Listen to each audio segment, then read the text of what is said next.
দেবব্রত দাস কথা বলছেন? হ্যাঁ হ্যাঁ আমি এলএইচও পিপিজি থেকে কথা বলছি। হ্যাঁ হ্যাঁ বলুন। আপনি একটা কমপ্লেন করেছেন। হ্যাঁ হ্যাঁ, তো ওইটা সম্বন্ধে একটু জানতে চাইছি। হ্যাঁ হ্যাঁ বলুন। একটু টেনশন বলুন হয়ে তো। গেল আমার এটা শুনেই। আমার কোনো তো অপরাধ নাই, তাও শুনেই শুনতে এমন অবস্থা হয়ে গেছে আমার, মানে ফোবিয়াটিক হয়ে গেছি একটু। তার মানে আমি হেলমেটটা খুলে তাতে কথা বলছি, বাড়িতেই আছি, বেরোচ্ছিলাম আর কি। কয়েক সেকেন্ড। হ্যাঁ হেলমেট।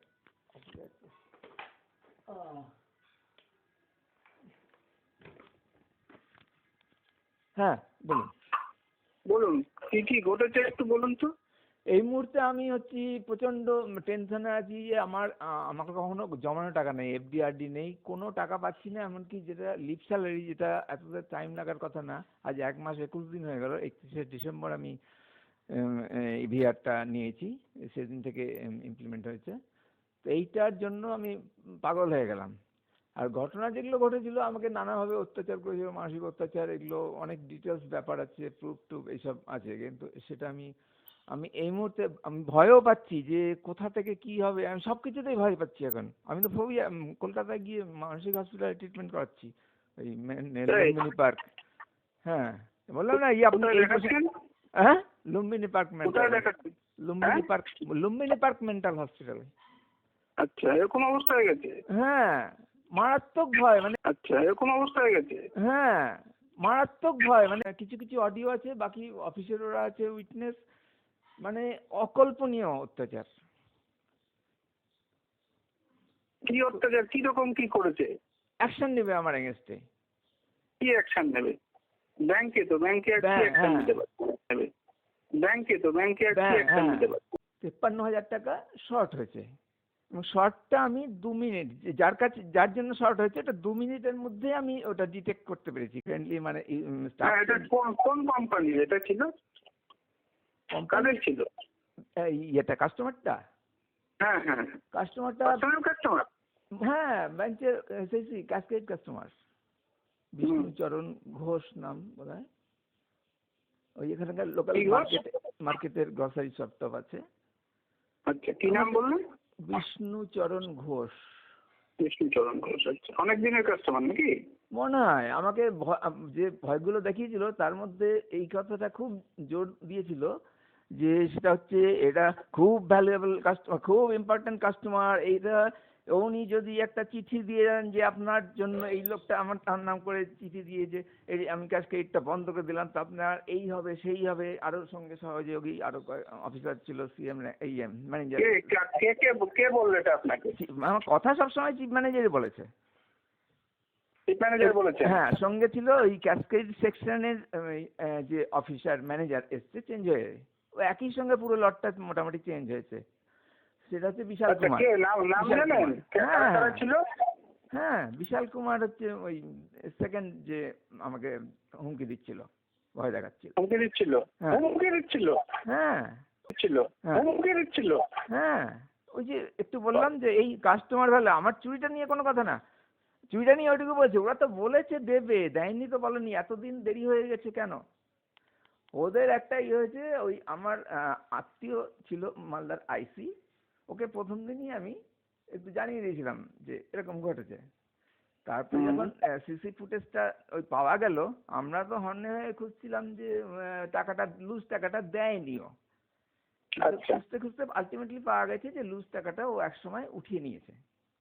উঠিয়ে নিয়ে ওর সঙ্গে সঙ্গে চলে গেছে ওর একটা অন্য, কেউ অস্বীকার করেনি। কাস্টমার তিনবার দেখে গেছে, আমিই দেখিয়েছি ব্যাংকে ইয়ে থেকে, ব্যাংকের কম্পিউটারে।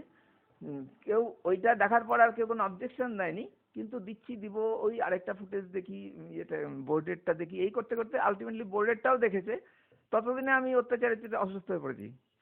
হ্যাঁ তো বোর্ডেরটাও আপনাকে কি বলে গেছে? যে আমার এগেনস্টে অ্যাকশন নিবে। আমি পুলিশকে কেন জানিয়েছি, ম্যানেজার উজ্জ্বল কুমার উনি এটা 13 তারিখে আগের ম্যানেজারকে রিলিজ করে দিয়েছেন, যিনি খুব আমাদের স্টাফের জন্য খুব করতেন।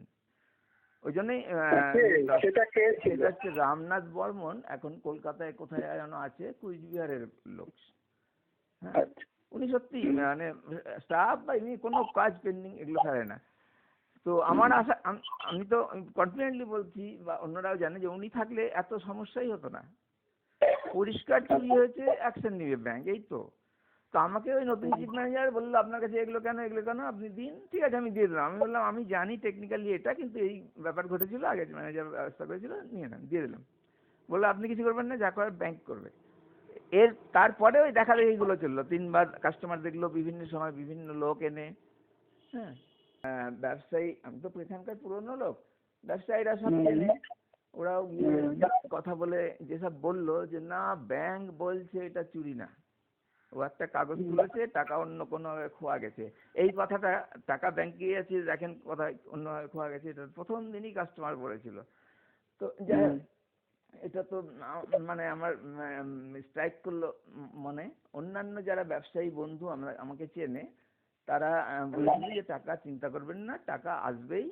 কিন্তু তারা কোনোভাবে যোগাযোগ করে জানতে পেরেছে ব্যাংক বলছে, ওরা ব্যাংক বলছে ন্যাচারালি, ব্যাংক মানে ব্যাংক ব্রাঞ্চ হেড আর কি, সিএম বলছে টাকাটা চুরি হয়নি, ওটা কাগজ চলেছে, অন্যভাবে খোয়া গেছে।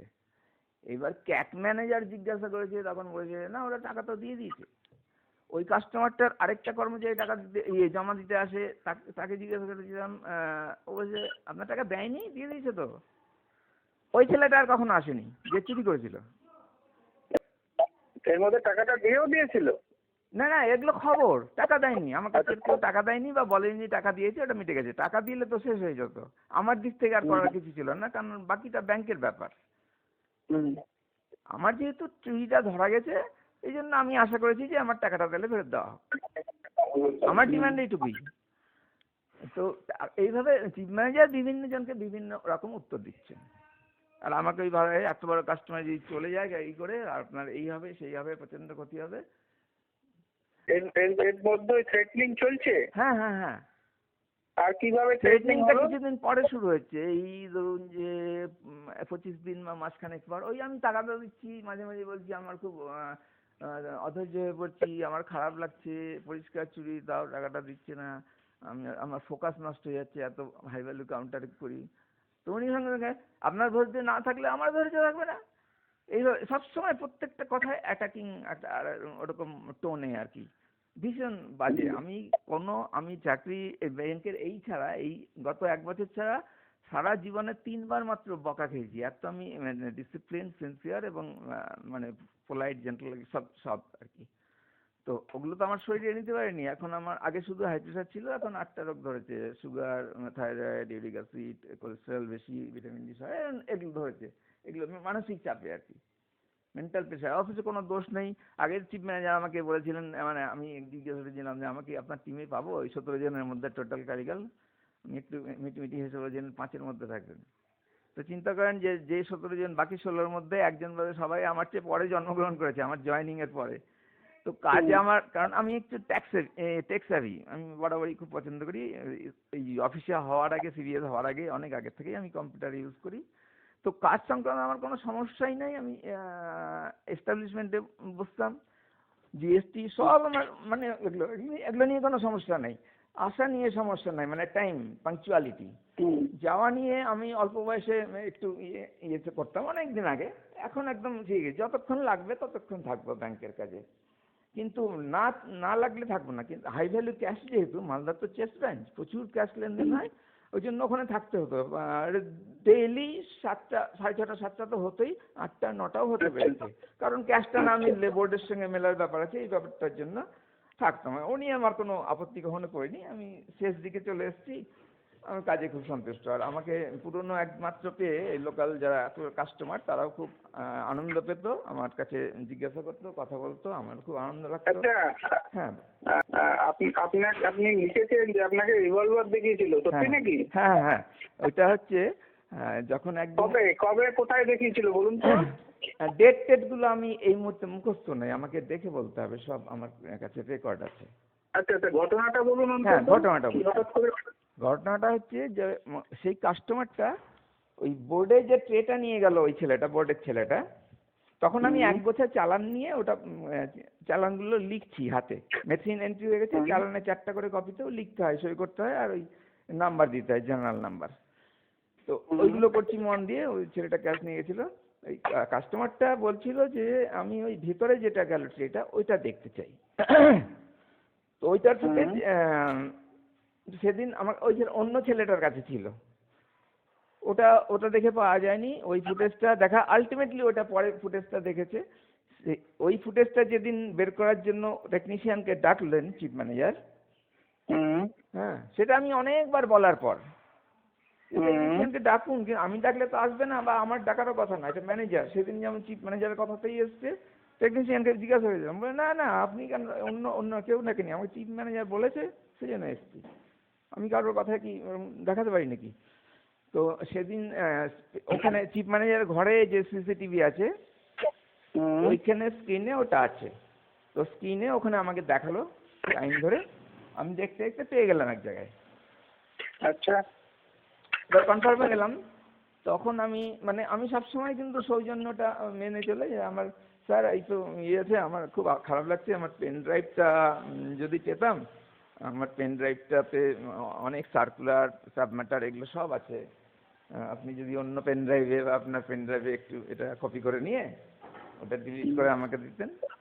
তুমি হঠাৎ বললেন আমার পেন ড্রাইভে শুধুই ডিলিট হয়, আমার পেন ড্রাইভে আপনি কল্পনা করতে পারবেন না, সব কিছু ডিলিট করা যায় পার্মানেন্টলি। এটা কে বলছে? Chief manager. আচ্ছা, বাকি আছে তিনজন। আচ্ছা, সাইফুল যে দেখিয়েছিল, দুজন ক্লারিক্যাল স্টাফ ছিল আরো, আর ওই অনুপম সিসিটিভি টেকনিশিয়ান ছিল। আচ্ছা, সবার সামনে। এটা তো ভাবতে পারিনি আমি। উনি তারপরে ওই ছেলেটা যে ইয়ে মেসেঞ্জার, সে তাকে বললো দেখাও তো আমার এটা, আমার সিসিটিভি পেন ড্রাইভটা। আমরা কৌতূহল নিয়ে কি ব্যাপার এর মধ্যে বের করলো, কোন মেসেঞ্জার? রিভলভার। ওইটা ওই ওনার সামনে, ওনার চেম্বারের সামনে বসিয়ে রেখেছেন। ওটার নাম সফিউল ইসলাম, ওটা হচ্ছে head messenger. Shafiul Islam head messenger. Shafiul SA Shafiul Islam. হ্যাঁ হ্যাঁ হ্যাঁ, ও সিনিয়র অনেক, হেড মেসেঞ্জার। তাকে বললো সিএম যে আমার পেন ড্রাইভটা দেখান। হ্যাঁ হ্যাঁ হ্যাঁ, ওই ক্যাবিনেট থেকে। তারপরে ও দেখালো, দেখিয়ে বের করে যেই দেখলাম পিস্তল, সবাই হই মানে যে যার স্পন্টেনিয়াস রিয়াকশন ব্যক্ত করলো। পিস্তল সত্যিকারের? দেখি মানে আমি তখন ক্যাজুয়ালি নিয়েছি, দেখি হাত দিয়ে একটু দেখবো, কোনোদিন আমি আসল হাত দিয়ে দেখিনি, আমি হাতও দিলাম। তারপরে এই হইলো করে কথা হলো, শেষ হয়ে গেল। কিন্তু বাড়িতে আসার পর থেকে আমার স্ট্রাইক করছে, এটা একদম অপ্রয়োজনীয়, রিলেভেন্ট, কোনো প্রাসঙ্গিকতা নেই, তাও এইভাবে এই টোনে কথা বলে আমাকে পিস্তলটা দেখালো। মানে ইনি যে কোনো কিছু করতে পারেন, এবং ওনার বডি ল্যাঙ্গুয়েজে তাই বলছে, উনি সবসময় যে কোনো কিছু করতে পারেন। হ্যাঁ, এই আতঙ্কটা আমার আছে। এটা ওদের পরে কনফার্মেশন নিয়েছি যে কি দেখিয়েছিল আমাকে বলো তো, ওই নেতাদের সামনে ওই যে রিভলভার দেখিয়েছিল মানে আমাকে টার্গেট করে নেয়, এই যে ওই কথা বলে যে আমার সব ডিলিট হয়ে অবস্থায়। হ্যাঁ, এইরকম অবস্থায় আপনি আরবিওতে কাউকে জানাননি? এবং ওনার বডি ল্যাঙ্গুয়েজে তাই বলছে, উনি সবসময় যে কোনো কিছু করতে পারেন। হ্যাঁ, এই আতঙ্কটা আমার আছে। এটা ওদের পরে কনফার্মেশন নিয়েছি যে কি দেখিয়েছিল আমাকে বলো তো, ওই নেতাদের সামনে ওই যে রিভলভার দেখিয়েছিল মানে আমাকে টার্গেট করে নেয়, এই যে ওই কথা বলে যে আমার সব ডিলিট হয়ে অবস্থায়। হ্যাঁ, এইরকম অবস্থায় আপনি আরবিওতে কাউকে জানাননি? আরবিওতে আমি আমাদের ওই ইউনিয়নের তরফ থেকে জানাচ্ছি, আরবিওতে তো আমার ডাইরেক্ট জানানোর কোনো স্কোপ নাই। এখানে যে RS আছে আমাদের, অফিশিয়ালি কিছু লিখে পাঠাননি আরবিওতে? না না না, ওটা নিয়ে আমি পাগল। কারণ আমি যেটা জানতাম, আমাকে বলেছে যে আপনি কোনো কিছু করবেন না, হুমকি দিয়ে। সঙ্গে ওই পার্থ চক্রবর্তী বলে আরেকজন ছিল, তখনও জানি না, উনিও নতুন এসছেন। যে আমি তো ভেবেছিলাম পুলিশের লোক এসছে বোধহয়। আমাকে প্রচুর বকাঝকা, আপনি কেন এগুলো করলেন, কোথা থেকে পেলেন, এই করলেন, সব ডিলিট করুন, কাকে করেছেন, ওই শুনলাম। তো আমাকে কিছু করতে পারেন না, একদম আমি অ্যাবসলিউটলি চুপ করেছিলাম, একদম সাইলেন্ট, কোনো কিছুই করিনি। বলেছিলাম আমাকে যা করার ব্যাংক করবে। তারপরে এটা আস্তে আস্তে সময়ের সঙ্গে গড়াতে এটা একসময়। হ্যাঁ, আপনি এক জায়গায় বলেছেন যে কোন একজন ক্রিমিনালকে সেভ করার জন্য। এটা কি জিনিস? যে চুরি করেছে সে তো ক্রিমিনাল, তাই না? যে চুরি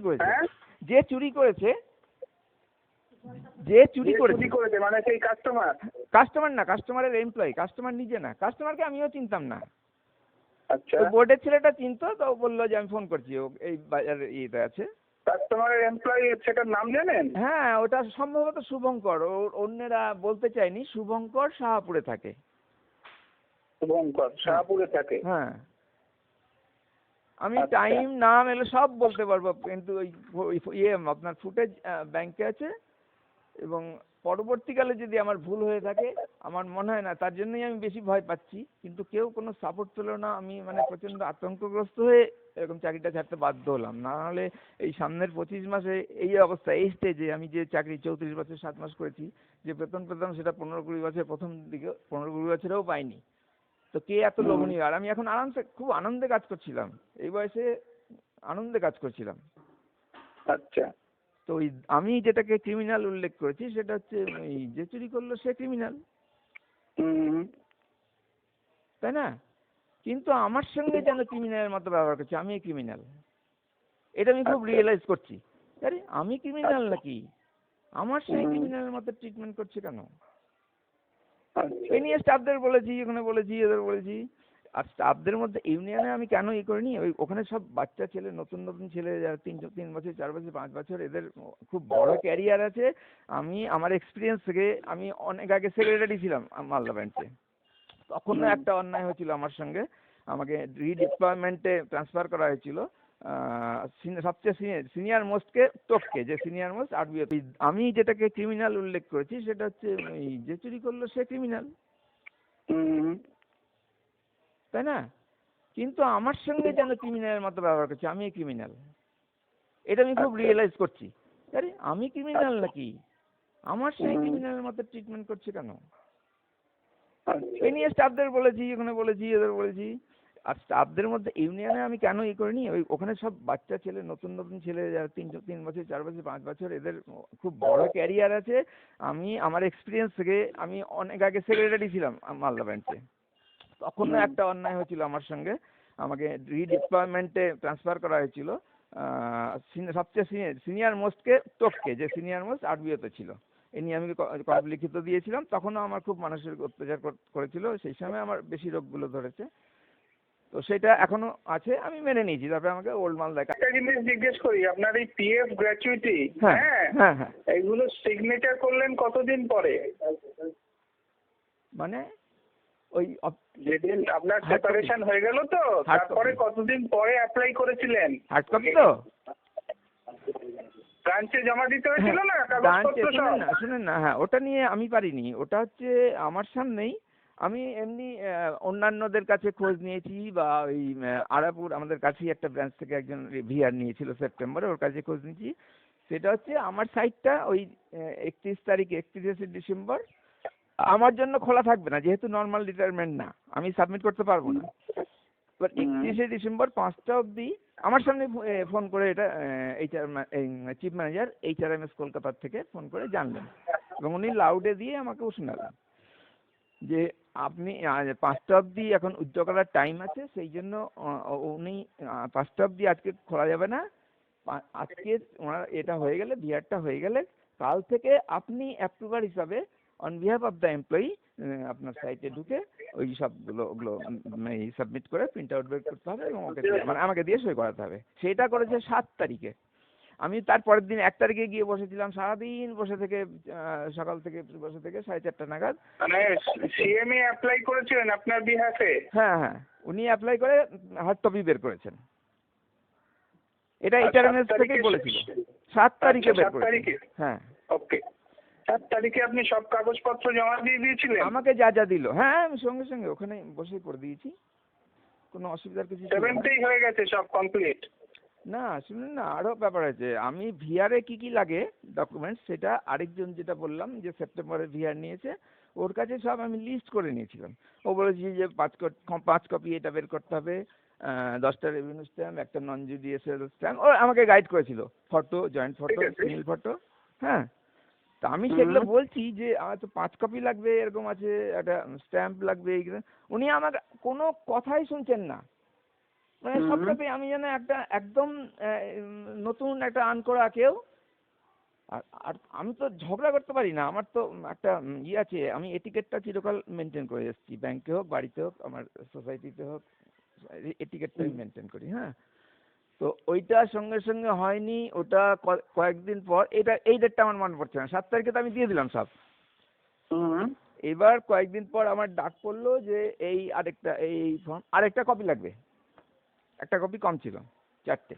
না, 7 তারিখে কি আপনি সব সই টই করে দিয়েছিলেন? হ্যাঁ হ্যাঁ, সই করে দিয়েছিল। আর তারপরে পরবর্তী সাবসিকুয়েন্ট ডেটে যে গেলেন সেখানে সেই সময় কি আরো কোনো এক্সট্রা ডকুমেন্ট দিয়েছিলেন?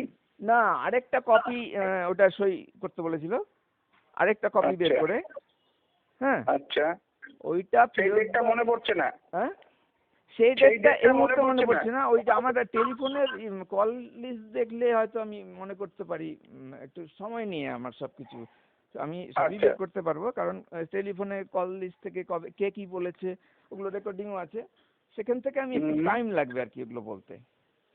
আচ্ছা। তো সেকেন্ড টাইম ডাকা হয়েছিল, তারপরে থার্ড টাইম ডাকা হয়েছিল, এটা বোধহয় ইয়ের শেষের দিকে, মানে ওই মাস জানুয়ারির শেষের দিকে চলে গেল বা মাঝামাঝি, 20 জানুয়ারি। আমি দেখে বলতে পারবো, আমার তো এক কপি নিয়েছি ইয়েতে জেরক্স করে, আমাকে তাও দিতে চাইনি, কিন্তু আমি তো ওখানে এস্টাবলিশ কাজ করেছি, আমি জানি। যাক, আমি যে ইয়েকে ওই মেসেঞ্জারকে দিয়ে ওখানকার ওখানে যে ইয়ে আছে, স্ক্যানার আছে, স্ক্যানার না, ওই স্ক্যানার কাম জেরক্স আর কি, প্রিন্ট আউট করে আমি আর একটা কপি রেখেছি, কারণ ওতে ক্যালকুলেশন সবই আছে। তো তো আবার ডেকেছে আরবিআই থেকে, আরেকটা কি ফর্ম দিয়েছে, এই করতে করতে অনেকটা দিনই গেছে। এখনো কিছুই পাইনি? একটা কিছু পয়সা পাইনি, আমার কোনো ইয়ে নাই, মানে কোনো ফিক্সড ডিপোজিট আরডি কিচ্ছু জমা নেই। আর হচ্ছে ওডির ইন্টারেস্ট ডিউ হয়েছে, সেটা কিন্তু আমাকে বাজেভাবে কথা বলে। তাহলে কমপ্লেন যেটা করেছেন ওটাতে স্টিক থাকছেন তো, না উইথড্র করে নেবেন? In that case are you sticking with the complain or withdrawing ইট?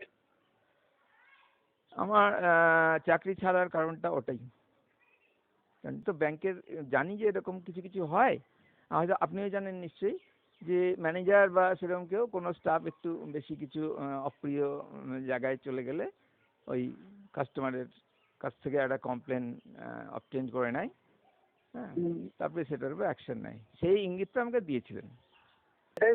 এইটা যে কমপ্লেনটা করেছেন সেটা কি উইথড্র করছেন না থাকছে? থাকুক না, থাকলে আমার ক্ষতি কি? আমি মানে সবসময় সহযোগিতা করবো, আমার কি কোনো ক্ষতির কিছু আছে? আমাকেও একটু সাহায্য করুন, কারণ আমি বাঁচতে চাই একটু সুস্থভাবে, এইটাই আমার সবচেয়ে বড় কামনা। ওকে।